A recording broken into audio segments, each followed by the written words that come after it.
በእንግሊዝ ፕሪምየር ሊግ 13ኛው ሳምንት ተጠባቂው የለንደን ደርቢ ጨዋታ ሊጀመር ወይም ደግሞ ሊደረግ የሰዓታት ዕድሜ ብቻ ነው የሚቀሩት። አርሰናል ከቼልሲ በስታምፎርድ ብሪጅ በቼልሲ ሜዳ የሚደረግና ተጠባቂ ጨዋታ ነው። ተጠባቂ ያደረገው በተለያይም በሌሎችም ቪዲዮዎች እንደገለጽኩት የተለያዩ ዓለም አቀፍ የስፖርት ሚዲያዎችም እንዳስተጋቡት ሁለቱ ቡድኖች ካላቸው ወቅታዊ አቋም አንጻር የመጀመሪያው ነገር ምክንያቱም ያለፉትን 5 ጨዋታዎች ሁለቱም ቡድኖች አንድ አቻ ብቻ ነው የተመዘገበ ያላቸው። ከዛ ውጭ ያሉትን አሸንፈው ነው ያሉት። ስለዚህ በአውሮፓ ቻምፒየንስ ሊግም በእንግሊዝ ፕሪሚየር ሊግ የሚያደርጓቸው ጨዋታዎች በማሸነፍና አንድ አቻ ብቻ አስመዝግበው ነው የሚገኙት። ስለዚህ ወቅታዊ አቋማቸው በጣም ጥሩ ከሚባሉት ቡድኖች መካከል ስለሆኑ ነው።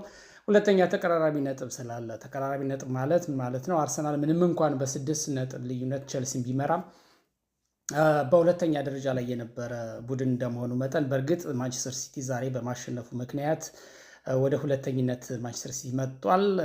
እንግዲህ ቼልሲ እና አርሰናል የሚያደርጉት ጨዋታ ብዙዎች በጉጉት የሚጠብቁት ነው። አርሰናል ካሸነፈ ከቼልሲም ያለውን ልዩነት ከ6 ወደ 9 ከፍ ያደርጋል። ተከታዮቹን በብዙ ነጥብ ርቀት የሚመራበት እድል ይፈጠራል። እንደገና የሻምፒዮንነት ጉዞውንም በብዙ ፐርሰንት አሳምሮ የሚቀጥልበት ሁኔታ ነው የሚፈጠረው ማለት ነው። እንግዲህ እዚሁ ምስሉ ላይ እንደምታያቸው እነዚህ 3 ተጫዋቾች በሁለቱ ቡድኖች መካከል በኩል ምናልባትም በቋሚ አሰላለፍ ውስጥ ሊገቡ ይችላሉ ተብለው የሚጠበቁ ግን ደግሞ በጉዳት ከሜዳ ርቀው የነበሩ ናቸው። በአርሰናል በኩል እንግዲህ እንደምትመለከቱት ጋብሪኤል ጄሱስ ለረጅም ጊዜያት ነው ከሜዳ ርቆ የነበረው። እንግዲህ ለመጀመሪያ ጊዜ በአርሰናል ማሊያ ሊጫወት ይችላል ወይም ሲጫወት እንመለከተዋለን ብለን እናስባለን። ምክንያቱም እንደዛ ነው ዜናዎች የሚያመለክቱት። ምክንያቱም ወደ ስታምፎርድ ብሪጅ ወይም ወደ ምዕራብ ለንደን ከተጓዘው የአርሰናል ልዑክ ጋር አብሮ የተጓዘው አንደኛው ተጫዋች መሆኑ ተረጋግጧል። በተመሳሳይ ቪክተር ዮኬሬሽ በእርግጥ በቅርብ ጊዜ የተጎዳ የአጭር ጊዜ ጉዳት ያስተናገደ ተጫዋች ነው። አሁን ግን ሙሉ በሙሉ ለጨዋታው ዝግጁ መሆኑ ተገልጿል።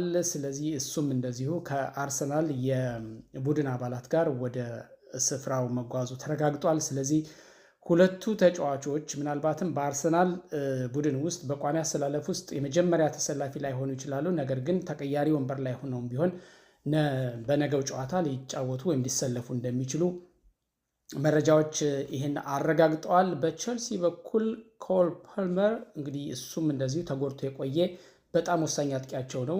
ነገር ግን በዚህ ወሳኝ ጨዋታ ላይ ደርሶላቸዋል። አሰልጣኝ ኤንዞ ማሬስካ ይሄን አረጋግጠዋል። ፓልመር ምናልባትም በቋሚ አሰላለፍ ውስጥ ሊገባ እንደሚችልም እንደዚሁ ፍንጭ ሰጥተዋል። ስለዚህ ወሳኝ ተጫዋቾችን ለዛውም አጥቂዎችን ማለት ነው በሁለቱም በኩል አግኝተው ነው የሚገናኙት እርስ በርስ። ስለዚህ ይህ በጣም ተጠባቂ ጨዋታ ነው። እንግዲህ በአጠቃላይ እንደነገርኳችሁ ሁለቱም ቡድኖች ወቅታዊ አቋማቸው በጣም ጥሩ መሆኑ ጨዋታው እንዲጠበቅ አድርጎታል። ከዛ ውጭ አርሰናል እንደ ከዚህ በፊቱ መርቶ ሚንሸራተት አይነት ቡድን አለመሆኑን በተደጋጋሚ ባደረጋቸው ታላላቅ ግጥሚያዎች ተመልክተናል።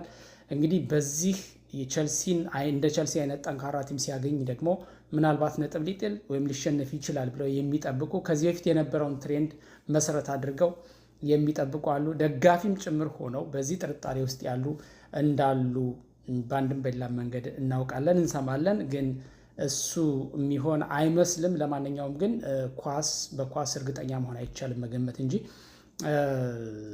እንግዲህ የሰዓታት ዕድሜን የቀረው ጨዋታው ሊደረግ ከዛ በኋላ የምንመለከተው ነው የሚሆነው።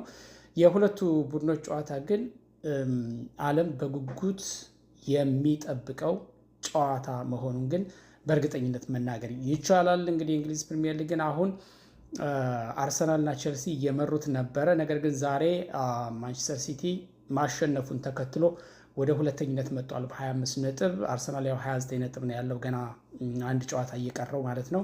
ቼልሲ ደግሞ በ23 ነጥብ ሁለተኛ ደረጃ ነበረ። ማንቸስተር ሲቲ ማሸነፉን ተከትሎ ወደ ሶስተኛነት ተንሸራቷል። ነገ አርሰናልን ማሸነፍ የሚችል ከሆነ በ26 ነጥብ ወደ ሁለተኛነት መጥቶ እዛው የሚቀመጥ ይሆናል። ከተሸነፈ ደግሞ ባለበት ይቀመጣል። አርሰናል ነጥቡን ወደ 32 ከፍ አድርጎ መሪነቱን አጠናክሮ የዋንጫ ጉዞውን ያሳምራል ማለት ነው እና እንደ ብዙዎች ግምት ግን አርሰናል ቼልሲን አሸንፎ ከሜዳ ውጭ ወይም ደግሞ በቼልሲ ሜዳ ተጋጣሚውን አሸንፎ መሪነቱን ያጠናክራል የሚል ቅድመ ግምት ተበራክቷል። ያው እንግዲህ በኳስ እንዳልኩት መገመት ቅድመ ግምት ማስቀመጥ በምክንያት እንጂ እርግጠኛ ሆኖ እንደዚህ ነው እንደዛ ነው ማለት አይቻልም። እንግዲህ የሰዓታት ዕድሜ ነው የቀረው ከጨዋታው ማለት ጨዋታው ከተደረገ በኋላ ውጤቱን የምንመለከተው ነው የሚሆነው። ትልቁ ዜና ግን የነዚህ 3 ተጫዋቾች ወደ የክለቦቻቸው ለጨዋታ ዝግጁ መሆናቸውና ከጉዳታቸው ሙሉ በሙሉ አገግመው መመለሳቸው ነው ትልቅ ዜና ሆኖ እየተነሳ ያለው።